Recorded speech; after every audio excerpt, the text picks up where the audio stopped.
السلام علیکم راہ وظائف کے پیارے بہن بھائیوں، ہماری ہر نئی آنے والی ویڈیو کو دیکھنے کے لیے ہمارے چینل راہ وظائف کو سبسکرائب کریں اور بیل نوٹیفیکیشن کے بٹن پر کلک کریں۔ نبی کریم صلی اللہ علیہ وآلہ وسلم نے سورۃ بقرہ کے بہت سے فضائل بیان کیے ہیں۔ قرآن مجید میں نبی پاک صلی اللہ علیہ وآلہ وسلم نے فرمایا، سورۃ بقرہ اور سورۃ آل عمران یہ جو دو صورتیں ہیں ایسے دو نور ہیں کہ ان کو پڑھنا باعث برکت ہے اور ان کو چھوڑنا باعث حسرت ہے۔ سورۃ بقرہ جس گھر میں پڑھی جائے 40 دن تک اس گھر کے اندر شیاطین اور جنات داخل نہیں ہوتے۔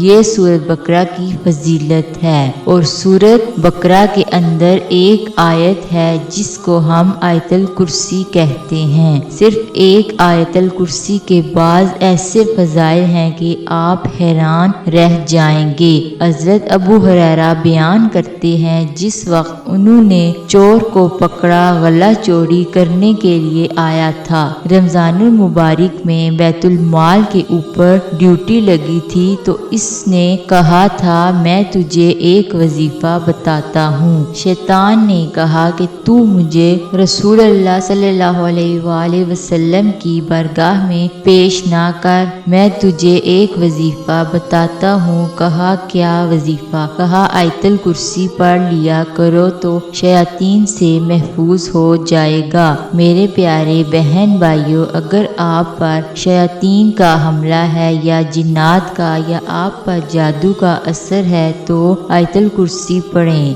آپ پر جادو کے اثرات ختم ہو جائیں گے اور شیاطین آپ پر حملہ نہ کر سکیں گے۔ اور جب آپ بستر پر جانے لگے تو آیت الکرسی کو پڑھ لیں تو آسمان سے اللہ رب العزت اس کی حفاظت کے لیے ایک فرشتہ نازل کر دیتا ہے جو اس کی حفاظت کرتا ہے۔ آیت الکرسی کے بہت سارے فضائل ہیں۔ ہر نماز کے بعد آیت الکرسی پڑھنے والا جنت میں داخل ہوگا، اور جو رات کو سونے سے پہلے آیت الکرسی پڑھتا ہے، اللہ آسمان سے اس کے لیے ایک فرشتہ اتار دے گا جو اس کی حفاظت کرے گا۔ آخر میں آپ سے اجازت چاہتی ہوں، اللہ حافظ۔